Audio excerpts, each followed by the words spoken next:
پسوریازیس چیست؟ پسوریازیس در واقع بیماری هستش که 3 تا عامل اصلی داره: بحث ژنتیک، استرس در بدن و ریشه یعنی در واقع سردی و همون بلغم در بدن. اتفاقی که میفته این بیماری خودایمنی هست. یعنی چی؟ یعنی سلول‌های دفاعی بدن ما بر علیه پوست ما شروع میکنن فعالیت، یعنی تکثیر پوستی.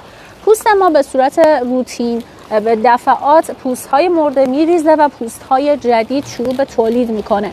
ولی در بیماری پسوریازیس این اتفاق نمیفته، یعنی ما پوست مردمون نمیریزه و فرایند تولید پوست خیلی سریعتر اتفاق میفته.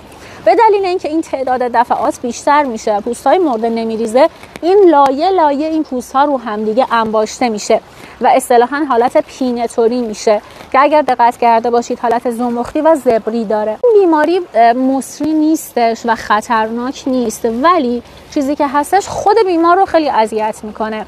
باعث میشه اون زمختی پوست، گاهن خارش‌های خیلی شدید ایجاد میشه، به خصوص در فصل سرما و رطوبت پوست از بین میره و گاهن چاک میخوره و حتی ممکنه خون بیاد.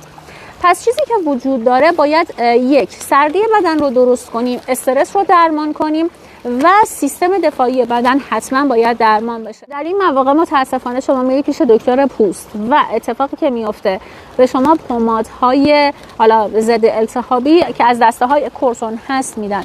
کورسون رو این بیماری بسیار معکوس عمل میکنه، یعنی انواع اقسام کورسون ها، دگزه هایی که شما استفاده میکنید نه تنها بیماری پسوریازیس رو درمان نمیکنه، بلکه چون به صورت مقطعی هست وقتی قطع میشه بدتر این پسوریازیس بیرون میریزه. خواهشی که ازتون دارم اگر این مواردی که گفتم حتی پشت گوش، توی موهاتون حالت شوره‌های تیکه تیکه بزرگ سر، خارش، ریزش مو و در بدنتون روی بندهای انگشت، آرنج، زانو، قوزک پا این حالتهای سفیدکی یا زمختی رو میبینید که معمولا هم یه ذره قرمزی میزنه و خارش داره، این پسوریازیسه. با اگزما اشتباهش نگیرید. لطفاً این پست رو به اشتراک بذارید بقیه هم استفاده کنن و اگر خدایی نکرده این بیماری رو دارید تضمینی شما میتونید درمان بشید. با شماره‌های توی کپشن با من تماس بگیرید.